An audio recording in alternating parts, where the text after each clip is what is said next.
Robert Stephenson Company was the world's first firm of locomotive builders.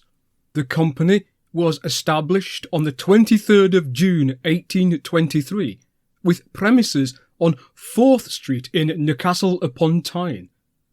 The partnership consisted of Edward Pease, a Quaker businessman and financier, Michael Longridge of the Bedlington Ironworks near Morpeth, George Stephenson, the famous railway pioneer, and his only son Robert Stephenson, who, at only 20 years of age, was appointed as managing director. Robert, who was born in 1803, had been educated at the private academy attached to the Unitarian Chapel in Newcastle, and he became a pupil and a friend of the Reverend William Turner Jr., who instilled in the young man a belief in progress, in providence, and to always think outside the box. Robert spent a term at the University of Edinburgh before being apprenticed to his father's friend Nicholas Wood to learn the trade of a coal viewer. Robert must have felt very stifled by all of this, and so early in 1824 he left to find his fortune in the silver mines of South America, returning 3 years later, not having found his fortune, but having found himself instead. Whilst Robert was away, his firm built the first of 5 locomotives for the Stockton and Darlington Railway. Locomotion number 1, which triumphantly heralded the dawn of the modern railway era on the 27th of September 1825. Returning to Newcastle in January 1828, Robert set down his design parameters for all future locomotives. To reduce their ugliness, to make them easier to operate, and to place the cylinders where possible horizontally. He began a frenetic 33-month period of research and development, which would change the railway locomotive forever. His first design was the Lancashire Witch.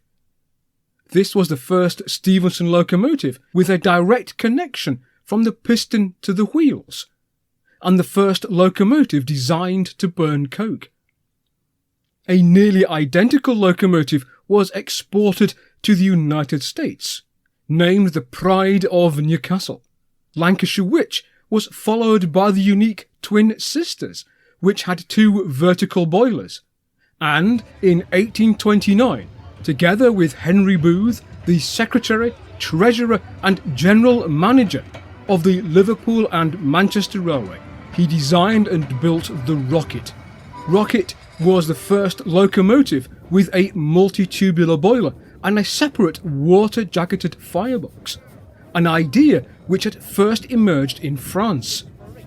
Rocket was entered into the Rainhill trials of 1829 and won, beating all other competitors. The stage was truly set for the future success of the locomotive and Robert Stephenson and Company. Rocket was followed less than a year later by the Planet in autumn 1830.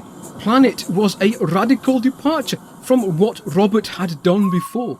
She had inside cylinders placed horizontally under the smokebox, driving a cranked axle.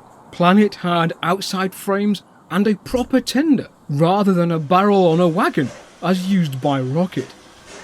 Planet was the first truly modern locomotive and the first mainline express passenger locomotive to be built.